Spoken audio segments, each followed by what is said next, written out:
My name is Ronald Williams. This is my informational speech.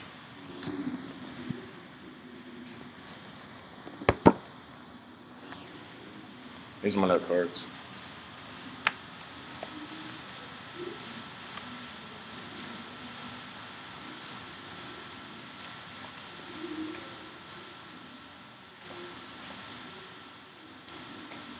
John 15:13 says, "There is no greater love than to lay down one's life for one's friend." No one understood this more than Pat Tillman. Pat Tillman served in the Army and was an NFL linebacker. He made the sacrifice to leave his NFL career to enlist in the Army. Pat Tillman had this mentality of lifelong learning, which was success through education and helping others through always learning something every day. And I also value education highly. I think education is the key to success. And so for me, the Pat Tillman Foundation is an awesome way to give back to veterans and to also give back to other Americans.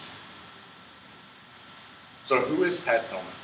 Pat Tillman attended Leland High School in San Jose, California from 1990 to 1994. And he led his football team to a Central Coast Division I football championship. Throughout high school, he was told that he was too small to play and he would never make it to college. Well, despite the odds, he ended up at Arizona State University playing linebacker. And again, where he lacked in size, he made up in intensity.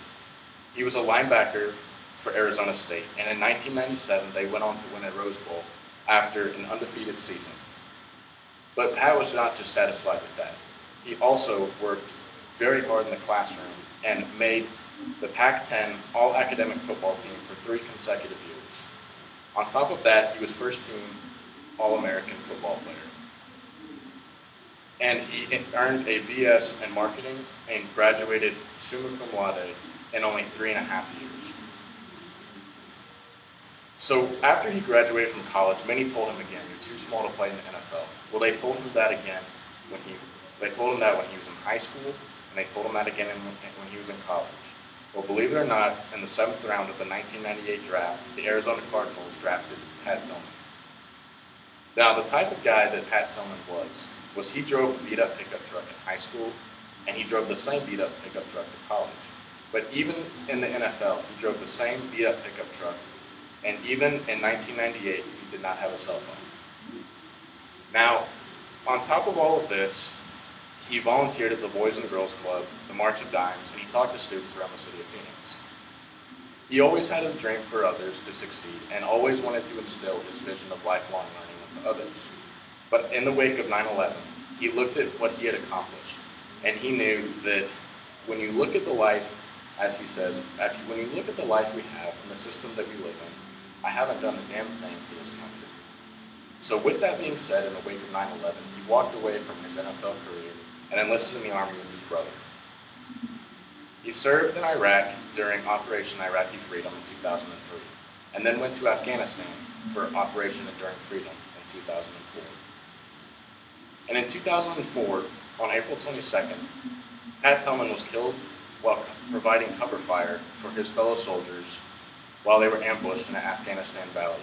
It's only fitting that a man like Pat Tillman, with his ambition and his dream, was killed while providing cover and protecting those who he served with. So in 2002, Pat Tillman enlisted in the Army, and he was killed while providing cover fire. Now in 2004, after Pat's death, the Pat Tillman Foundation was founded by his wife, Marie Tillman. And they pledged a $1.25 million pledge to the ASU WP Carey Business School, which is where Pat Tillman went to college. And 4 years later, his wife and friends and family decided that that's not really where they could be spending the most of their efforts, and they decided to take the foundation to a different approach. And now what they did with this is they refocused their efforts to invest in veterans by investing in their education. They have a scholarship fund set up for veterans who come back and want to go back to school. Now, fast forward to 2013, they have 60 new recipients that are given the opportunity to continue their level of commitment for their country.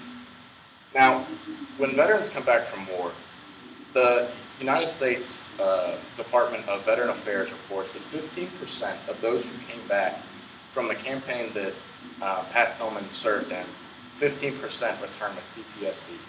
Now, with that, many of the servicemen and women who were there know the importance of getting good medical treatment and providing good jobs for those when they get back. So by going back to school, and many of which, as we see, Yale University, Harvard, Master in Business, University of Arkansas, we have a Master's in Science, many of which who come back major in fields that will help them help others who are coming back. They want to provide good support and good help to those who come back so that they can use the Pat Tillman Foundation and continue Pat's idea of lifelong learning and selfless service. So, to sum everything up, Pat Tillman lived one of the most selfless lives I've ever heard. The purpose of his life was to develop heroes who can give back by commitment. They commit themselves to their country, so the Pat Tillman Foundation is going to commit themselves to those heroes so that they can help others. And the Pat Tillman Foundation, I think, is amazing because they really embody what it means to put others before yourself. They give others the opportunity to give back to those who gave to them.